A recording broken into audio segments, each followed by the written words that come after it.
So what we're going to be doing today, we'll be heading downriver. We'll be going down a little over 32 miles. We'll be going into Deadhorse State Park, into Canyonlands National Park. We'll make several stops on our way down. I'll point out some different things of interest to you guys. If you have any questions, ask me. I'll try to answer them.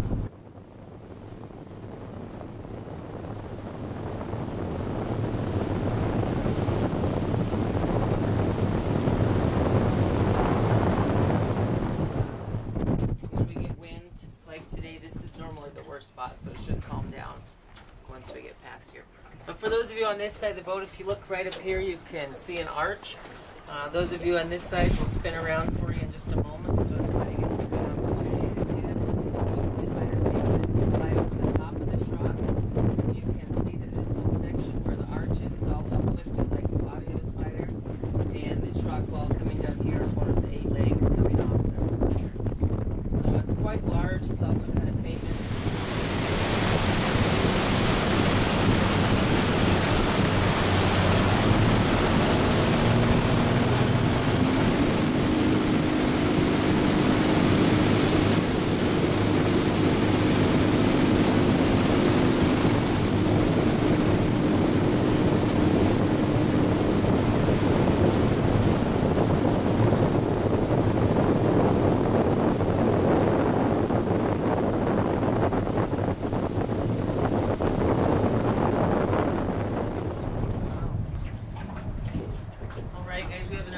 Coming into view over here. This one is called Jug Handle Arch. I have no idea why they call it that, but Jug Handle is what they named it. Jug Handle Arch is another famous climbing spot that we have in Moab. Climbers really like to climb on arches. This one's set up pretty well for it, being vertical like that. So you see quite a few of them down here. They come up over the face of that arch.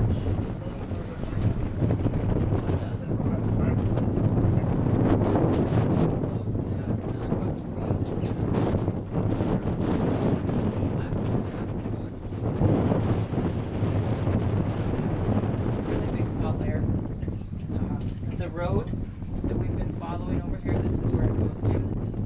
So once we get past here, we'll no longer have the road, all the traffic to deal with. Pretty bad out there. And then you may have also noticed the railroad tracks along the bank. Every Sunday at 2 o'clock, a train comes down, picks up a load of potash, and that's a pretty beautiful place. Watch it go by. Wave to it.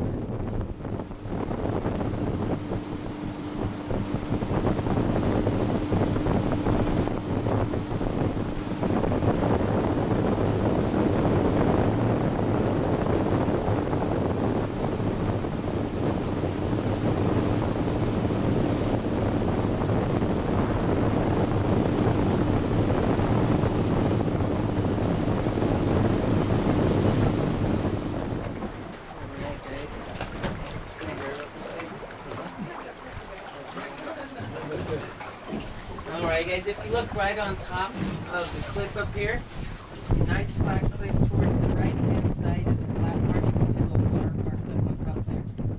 Jeep or Hummer, some kind of white vehicle up there. Right where that vehicle is parked, that is called Thelma and Louise Point. If you've seen the movie Thelma and Louise, when the girls drive off the cliff at the end of that movie, that's where it was. Most people think that was filmed in Arizona because in the movie the girls are running from the cops. They almost drive off this cliff, they stop, kick up a bunch of dust, and that's where the movie ends, right there. So.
a 90-degree turn right there, so a lot of trees got stuck in the flood right through here.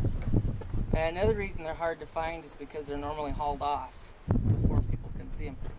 Petrified wood goes for about $40 a pound, depending on quality, so people like to take it home with them.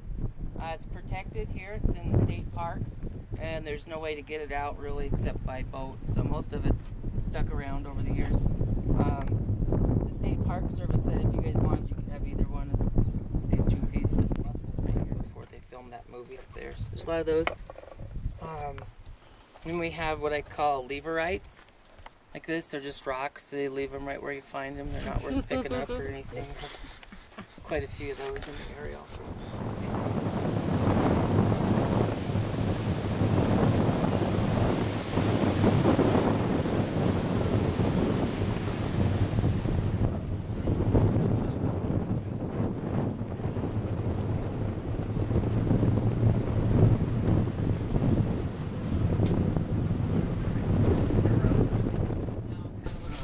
That is the sunshade and rain canopy for Deadhorse Point State Park. Oh, has anyone been up to Deadhorse Point? Yep. That's right where you're at when you go on top there. Really cool view from on top. You have a 2,200 foot drop down to the river from that point. One thing that I hear all the time from people is they tell me that they stopped at the Grand Canyon on their way here, and when they got here they went to Deadhorse Point and they like the view much better from up here. I hear that quite a bit from tourists, so it says quite a bit about the viewpoint from up on top. But you look to the other side. No, you look right down here. You look right down here. Uh-huh. Yep, right onto the river from up there. Oh, Deadhorse Point, there's 45 acres on top of there. That's all surrounded by cliff, except for one narrow neck on the back side. That's just wide enough to drive 2 cars out onto that 45 acres. So the viewpoint's basically an island up there with just the one little way out to it. Cowboys used to take wild horses. They would herd them out across that narrow neck, fence it off, and that cliff would make a big corral for them. So it was a really convenient place to capture wild horses and gather them up. When people started going out there for reasons other than capturing wild horses, they found horse bones and horse carcasses all over the place. So it was named Deadhorse Point. The name stuck, and now there's over 200 different stories why it's called Deadhorse Point. No one knows which ones are true and which ones are not. So the best thing for you guys to do is hear a few, read a few, decide which one you like, and go with it. If you don't like any, then make up your own story, because nobody can prove you right or wrong with any of them. Didn't they also make a movie there? Get Mission Impossible 2. Yeah. When Tom Cruise is climbing up the cliff, that was filmed Okay. on the face of there. But when you're on top of Deadhorse Point looking down on the river, you can see that we're in the gooseneck, or the horseshoe of the river. And the river comes in, it cuts into this wall up here, makes a turn, comes down here, makes a big horseshoe or gooseneck, and it's actually traveling that direction right on the other side of those rocks. So yeah, you'll see a lot of pictures of this, posters, postcards in town, taken from up on top looking down on the river. As rivers travel, they're always eroding away at the banks, and after millions of years they start to run straight to the ocean. This is considered a young river with all the bending and winding that it makes. When we stopped at the mine earlier, we were 2 miles that direction, and we've came about 17 back and forth to get to here. If you remember the upside down boot or the lazy boy, it's now right up here. You have the 4 pinnacles sticking up. It's the second one over from the left. It's changed a little bit. It's now the profile face of Yogi Bear looking upstream. Yogi has a Zorro mask tied around his eyes, milk mustache if you look really closely at him. To the left and below Yogi, there's Boo Boo. He has his thumb in his mouth. He's wearing a beret. I spend way too much time down here. You guys see it too?